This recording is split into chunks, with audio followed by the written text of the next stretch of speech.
नमस्ते। आज हम एक ऐसी दवा की कहानी पर बात करेंगे जो कभी एसिडिटी के लिए हर घर की पहली पसंद हुआ करती थी, लेकिन फिर अचानक एक चौंकाने वाली वजह से वो बाजार से पूरी तरह गायब हो गई। चलिए इस पूरी कहानी को समझते हैं। सीने में जलन या एसिडिटी ये एक ऐसी समस्या है जो कभी न कभी लगभग सभी को होती है।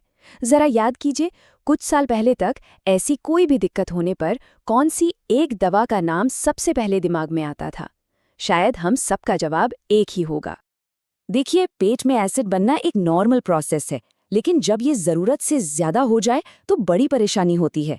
और सालों तक इस परेशानी का एक ही बहुत मशहूर समाधान था, रेनिटिडीन। जी हाँ, रैनिटिडीन।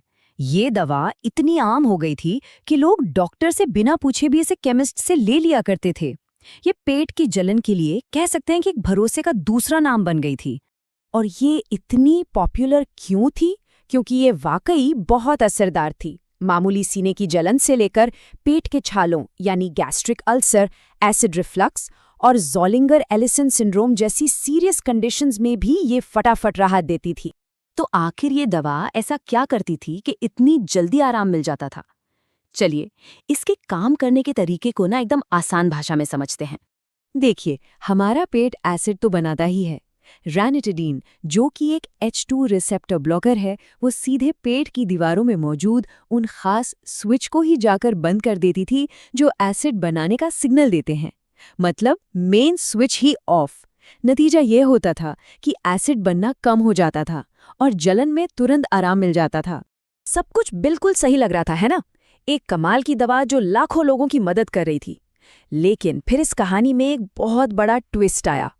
एक ऐसा सच सामने आया जिसने सब कुछ बदल कर रख दिया। यही तो सबसे बड़ा सवाल है। अगर ये दवा इतनी अच्छी थी, सालों से लोग इसे इस्तेमाल कर रहे थे, तो फिर अचानक ऐसा क्या हुआ कि इसे मार्केट से हटाना पड़ा? इसका जवाब एक केमिकल में छिपा था। इस केमिकल का नाम है NDMA। पूरा नाम है N-नाइट्रोसो डाइमेथिलामाइन। अब ये है क्या? असल में जांच में ये पाया गया कि NDMA एक ऐसा पदार्थ है जिसमें कैंसर पैदा करने की क्षमता हो सकती है, जो कि जाहिर है एक बहुत ही गंभीर बात थी। और यहीं से पूरी कहानी पलट गई। जब रेनिटिडीन की टेस्टिंग की गई, तो उसमें NDMA की मात्रा तयशुदा सुरक्षित मानकों से कहीं ज्यादा पाई गई। ये एक ऐसा खतरा था जिसे बिल्कुल भी नजरअंदाज नहीं किया जा सकता था। तो रेनिटिडीन तो बंद हो गई, तो अब क्या? अच्छी खबर ये है कि आज हमारे पास पहले से बेहतर और ज्यादा सुरक्षित विकल्प मौजूद हैं। आइए देखते हैं कि डॉक्टर्स आज क्या लेने की सलाह देते हैं।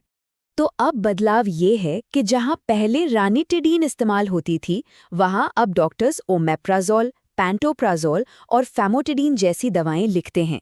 इन दवाओं को एसिडिटी के इलाज के लिए रेनिटिडीन के मुकाबले काफी ज्यादा सुरक्षित माना जाता है। तो इस पूरी कहानी से सबसे बड़ा सबक क्या मिलता है? ये हमारी सेहत से जुड़ा एक बहुत ही जरूरी मैसेज है। तो सबसे जरूरी बात यह है कि कोई भी दवा, चाहे वो कितनी ही आम क्यों ना लगती हो, उसे कभी भी बिना डॉक्टरी सलाह के नहीं लेना चाहिए। रेनिटिडीन का ये किस्सा हमें यही सिखाता है कि खुद से इलाज करना कितना ज्यादा खतरनाक साबित हो सकता है। और आखिर में एक सवाल जो हम सबको खुद से पूछना चाहिए, क्या हम अपने घर के फर्स्ट एड बॉक्स में रखी पुरानी दवाओं पर कभी ध्यान देते हैं? ये कहानी एक रिमाइंडर है कि हमें अपनी दवाओं और अपनी सेहत को लेकर हमेशा सावधान और जागरूक रहना चाहिए।